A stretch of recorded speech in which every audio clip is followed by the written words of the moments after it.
Today on the CTV News at 5. And my concern was, what should that job be paid? Some strong criticism over an exhaustive review into MLA pay.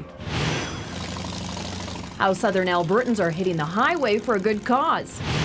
Plus, the Lethbridge Hurricanes are very proud and very pleased to select. And it's Bantam Draft Day in the WHL.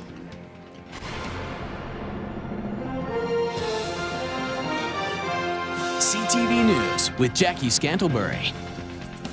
Good afternoon. A controversial report into MLA salaries recommends a hefty raise for the Premier and the return of an MLA pension plan.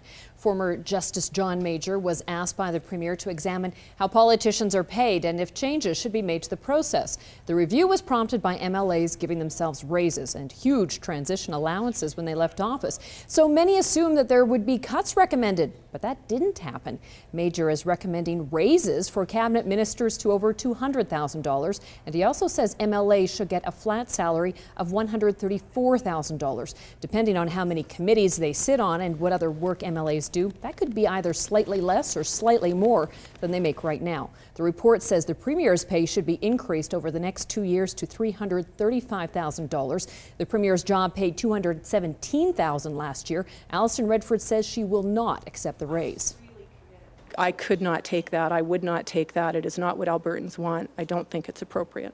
I found the Premier's salary recommendations quite surprising.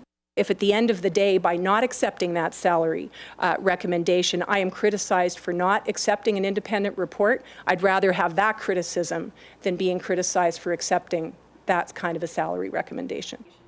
In his report, Major also suggests scaling back the transition allowances, but he wants to bring back a pension plan and allow parts of salaries to remain tax-free, and that has angered some critics. The real issue is not ultimately the dollars. It's about having double standards, about having one set of rules for the politicians and another set of rules for everyone else. And that's what he's creating. That's what we've had with the transition allowances, that's what we've had with the no-meat committees. All of the recommendations have to be debated before they are introduced. A parole board in the U.S. has 30 days to decide whether the life of the only Canadian on death row should be spared. I hope that you understand that it was not my intent to cause any further harm or suffering to your family. Ronald Smith from Red Deer was one of several witnesses to testify at his clemency hearing in Montana. He said he was horrendously sorry for his crimes, but the families of his victims didn't buy the apology. Smith was convicted of killing 2 men in 1982. The panel will now make a decision, and those recommendations will be sent to the Montana governor. A man and a woman from Lethbridge are facing charges after breaking into a home and beating up a man inside. Just after 11 on April 25th, 2 people broke into a house along the 1300 block of 3rd Avenue North and beat up a 45-year-old man. Police say the attack wasn't random and was linked to drugs. 34-year-old Terry Alves Luro and 47-year-old Cameron David Anderson are charged with housebreaking, assault, and mischief. Officers have issued a warrant for Anderson. Anyone with information on his whereabouts is asked to call Crime Stoppers.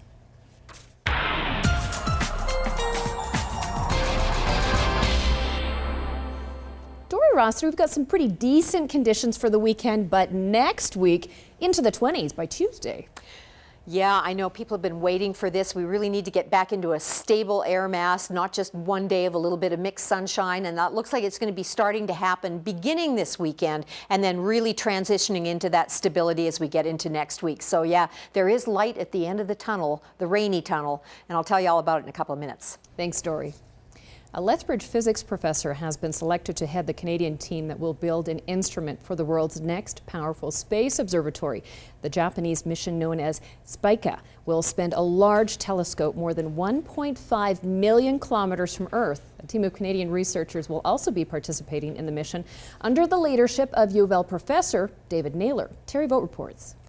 In 2003, a team of researchers led by U of L physicist and astronomist Dr. David Naylor was chosen to lead Canada's participation in the Herschel Space Observatory, the most ambitious project ever launched by the European Space Agency.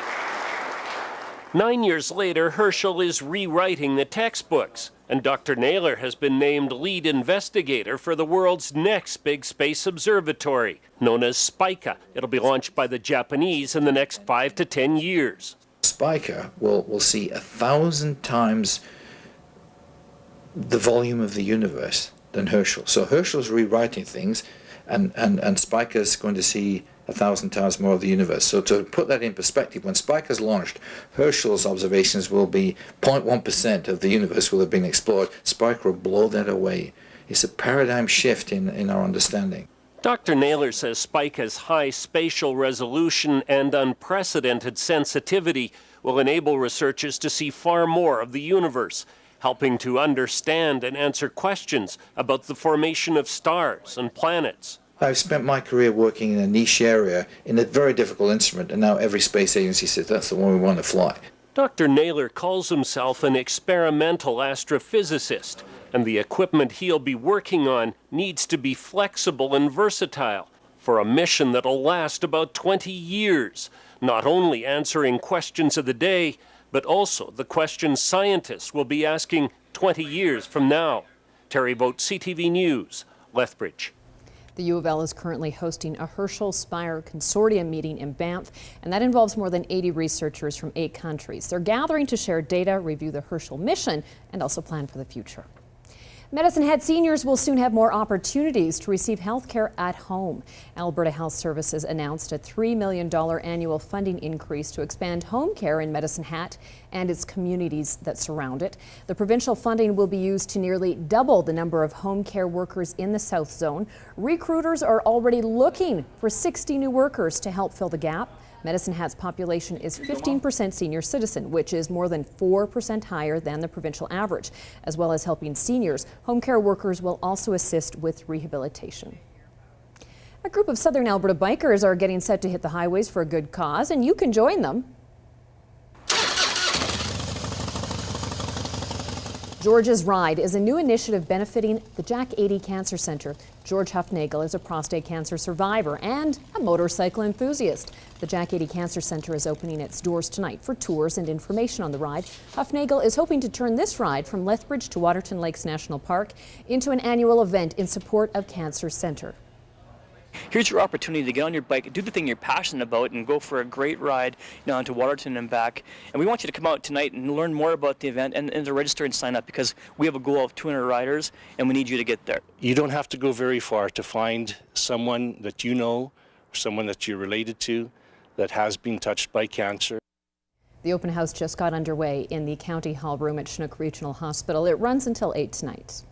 The topic of why aren't more people using bicycles for transportation was front and center today. Summer, and finally the weather is turning nicer. We're able to get on our bikes. The Southern Alberta Council on Public Affairs heard from cycling advocates on the issue. The Bike Bridge Cycling Association says permanent bike lanes throughout Lethbridge are needed to ensure cyclist safety, and they're saying that dedicated lanes would encourage more people to ride their bikes to work even in the winter. And it's our goal as a society to promote cycling as a means of transportation in Lethbridge.